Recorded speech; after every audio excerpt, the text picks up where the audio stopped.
Good afternoon, ladies and gentlemen. I'm meadsy69. Welcome back to some more OP replays, and today we are going to watch it kind of live. So we haven't seen these replays before. I haven't recorded them. I'm literally recording them as I speak, just to save a bit of time. I know they are good games. We have two replays for you today, one which is this Grille, and we have a heartbreaker in a Chieftain Mark 6. Now the Grille is on Black Goldville, and it is driven by USSR Elite from the EC clan. Now I love the Grille, absolutely love the Grille. Not a lot of people like the Grille. I'm not sure why. It's a really good tank. Obviously, I prefer the tier 9 waffle over the Grille, but I still really enjoy it playing the Grille. It's an enjoyable tank to play. When you play it correctly, it really is a fun tank to play. Obviously, it's got no armor, so you could get absolutely ripped apart if you are in the wrong position. But what I love is the accuracy, the damage. I love the speed, just the ability to relocate really quickly and get into another position and just use that big gun of yours. So far, nothing really has gone down. The T-57 heavy on his team is just getting taken apart, and they're just waiting for the team to flank around. None of the team came to this left side, and the same with his team. None of his team went to the right side. So now it is just a patient game. They are capping the base, and he is going to spot the VK72 to reset that cap of his. The camo isn't the best on the Grille, and that's probably the biggest downfall with the Grille, is the camouflage. But you know, I don't think it needs the camouflage, because once you get spotted, you can just get the hell out of there. So nice shot there on the E75, and now he's going to try and go for the Leopard. Unfortunately, he misses that shot, and the T-57 is a one shot, and he's going to get taken care of very soon. So he's still trying to get this Leopard. PTA is just going to wait. There goes the T-57. Is he going to get the shot? Yes, he is. I think that hits, but he does take a nasty shot in return from, I think it was the E4. Luckily it was the I think it might have been the E4. So the Vickers is coming, and you can see now most of the red team are around this area. They still have the VK that is around the cap area, but his team, oh, did you see that guy just get obliterated there? 1400 hit points, I think, just gone. Now the E75 is a one shot. There's still the VK there. Is he going to get the shot on there? 663, he does get that shot, but his team are now just falling apart. Look at that, they are dying. He's trying to get the shot on the E100. There is a couple of low hit point tanks on the enemy team, but already it's an upwards task. It's a lot to ask for. Their team are working really well together. There goes the E75. That is a one shot. We're not quite sure where the Leopard has gone, and even if he hit the Leopard, but he's just being patient at the minute and waiting for the E100 until he decides to change course and go for this VK. There goes the Type 61. So he needs to get this shot, and that was a nice roll there. He needed that roll. He really did need that roll. So now it is a 3 versus 5. There's a couple of lower hit point tanks, but also there is a couple of tanks like the E100 there that is full hit points. And there you can see the Leopard. He did get shot for earlier, and that was a very troll bounce. Now the problem with the Grille is when you're up against big guns like E4, E100s, you do lose your hit points very quickly. So he's going to try and get that shot. Yeah, he does get that shot on the E4, and it's a 2 versus 5 now. He's dealt out 3.8k damage, and I love the fact that he's staying with his E100, and they are just waiting for these team to poke up. They're not looking at running away. I mean, it's a small map.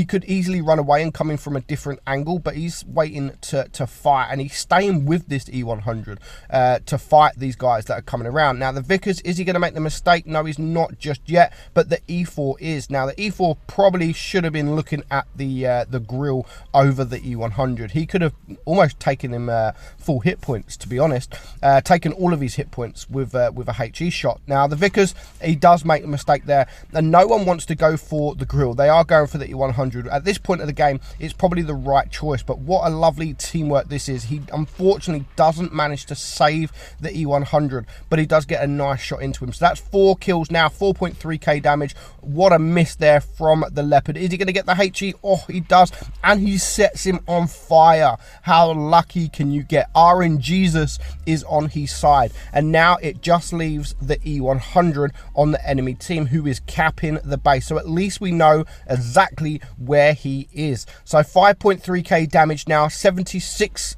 cap points. He needs to reset this cap. Is he going to get it? Is he going to see? He is spotted, but he is going to get that shot off, and he does manage to reset the cap, pushing his damage now up to 5.9k damage. Now the E100, he doesn't have time. Well, he does have time, just about time to cap, but if he can reset the cap now, then the E100 won't have time, and that is exactly what he does. Nice blind shot there. The E100 already, you know, he's not a fantastic player. He hasn't really done much all game, but he is aware that he's no longer got time to cap, so he's going to try and search for the Grille. And what I was saying earlier about the Grille's mobility, you're able to relocate very, very quickly because of that speed. So that's exactly what he's done. He now probably has the upper hand over this E100. He can take a shot from the E100, and the E100 is probably a 2-shot, but the Grille will reload a lot quicker before the E100. As long as he gets the first shot out, then he should easily be able to do this, as long as he doesn't bounce. Now the E100's armor isn't great, but it can be great. In the right position, it can be great. And now this is frustrating when you've just got no idea where this freaking E100 has gone. He can't be too far because, I mean, he's a slow tank. And luckily, he does get the rear. He does take a shot first, but he is now able to get that guy. And now the E100 has the adrenaline, but it should still be enough for the Grille. And he does take care of him. So GG, 6 kills there, and he finishes on 8,000 damage. A lovely Kolobanov as well. He gets the Kolobanov, he gets the pulls, Top Gun, high caliber, and he gets the well-deserved ace. 1884 base XP. So not a lot of base XP, but I think that was really good gameplay, really good teamwork from him and the E100 on his team. So next up, we're going to have a look at L4C from the NX Gen clan, from the EU server. And this is, I mean, this is a hard battle to take, very hard battle to take. When you do all the work yourself and it ends in a loss, it really is difficult to take. Now, I've had games where I've done 7k damage and a loss, and it feels shit. It feels shit when you do the highest amount of damage. You try your best, you have a really, really good game, and nothing pays off. It doesn't pay off because just because your team are not there. Now, we are on Normandy. Good map for the Chieftain. The Chieftain is a really, really good tank. I love the Chieftain. It does have that hatch on top, which is quite weak. But other than that, it's got a very, very strong turret. It's got great DPM. It's got good penetration. And it's got Hesh. It's obviously not Hesh like the FV4202, but it's Hesh enough. It's funny enough, you can pen the side of a WZ120 nice and easy, which he does there. So he's already bounced 560, and you can see he's just using the Hesh in between the tracks of that WZ, and he does take a shot in return. Now the WZ hasn't got much much gun depression, but the position he's in, it's enough to get a shot on the WZ, or on the Chieftain. Sorry. So now he has to be careful because there is a Jaegeru coming around there. Is he able to get the shot? Of course he is. And now the E50 on his team has just gone on a mental YOLO rush. But that's great for him because none of these guys are now looking at him, and he can take these shots. And all of a sudden, that was actually a good YOLO rush from that E50. He does get killed, but I mean, him YOLO rushing manages to take care of sort of 2 of these guys, and it also pulls the Sheridan in, which is losing all of his hit points as well. So he's going to go for the Hesh into the turret, which is not the best thing. I never shoot Hesh or HE into a Sheridan because they're just so freaking annoying. Into the turret, into the back of the turret or the side of the turret, then you can pen quite easily. And I like the fact that even here, look, he's going for that Hesh. Is he gonna succeed? He's going for the hatch, and unfortunately doesn't pay off, but he does destroy its ammo rack. And now it is a 3 versus 4. So now's probably not the time to try these fancy Hess shots when you are losing. But he's already on 3.3k damage, so he's done a good job. He's going for the track shot there, and the Jaegeru would have used his repair kit, so he would have probably used both repair kits now. So if he goes to the track shot, then he will be perma-track. But now he is going to go for the side of the Foch, who is going for the T62. So good choice there, definite good choice, because you can Hesh the side of the Foch's armor. But he has to be careful now because the Jaegeru. Oh, that was a bad miss from the Jaegeru. And now he's going to focus the Jaegeru, who is a 2-shot, but he's going to get shot from the Foch in between. So the Foch is behind him. Is he going to take another shot? He has to take care of this Jaegeru, and he does exactly that. And now it is a 3 versus 3. Now there goes the IS-7, so it's a 2 versus 3. Really, really need to take care of these Foch before the medium and the heavy tank comes down here. Now they have to work well together, him and the T62. Now unfortunately the T62 does take a shot, but hopefully he should be able to clear this guy with Hesh to push his damage now up to 6,000 damage. Now the 121 is a 2-shot. His T62A is a 1-shot, so he has to be very careful. That was a lovely shot there into the 121.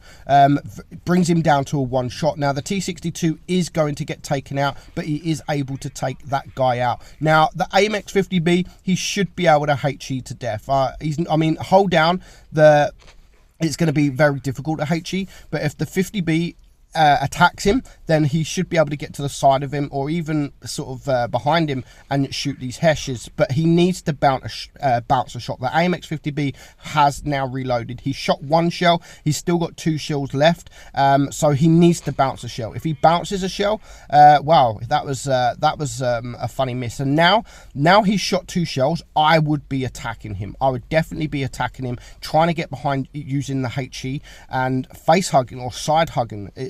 This is a good face hugger or a side hugger. Not the best, but it can do its job. Now hopefully he's going to go for the track there. Now the AMX 50B has probably been reloading, because there's 1 shell. So I think after the 2nd shell he was reloading, so that's 2 shells. And again, with the 2 shells, I would be attacking, because he can only do 1 more shot before he's on a 20-second or so reload. So he has to be attacking him right now. Don't back up. That's the 3rd shell. You need to count these. Even the 268 there has said, like, he's reloading, dude. He's reloading. 1 HE shell, it will be all over. You shouldn't have gave him that opportunity. Now that was a nice shot. Now they are both 1-shots. He's on a 2-second reload. Does he wait for the AMX 50B to attack him? Does he? He's going up. He's going for the attack. Can he do it? Oh, wow. What a shot there from the AMX 50B. I give it to him. Oh, fuck off, you cunt. He wasn't happy. I mean, he made the mistake himself. He should have realized that the 50B was reloading and attacked him as he was reloading. But nevertheless, a fantastic game. 9,000 damage, 4 kills. But that, unfortunately, that was just the AMX 50B did a good job. He done some nice penetrations there, and even though he's only 49%, he did his job and he changed the outcome of that game. So well played to both players who sent me those replays in. Unluckily for the chieftain, that was a loss, but you know what, that was your own mistake, but you still did an absolutely blinder of a job. So I hope you enjoyed it, guys. I am meadsy69. If you want to see more live replays, me reacting to the replays live, then let me know in the comments below and I will do that. I enjoy doing this because even though I know the outcome of the game, I don't actually know why, how they do it or anything like that. I just know the result of the game, obviously, because I need to see the results as people send me the replays.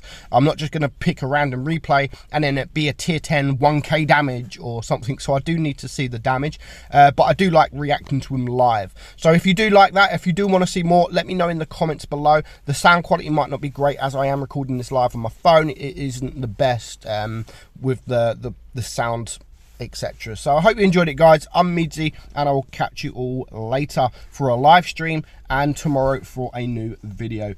Bye bye for now.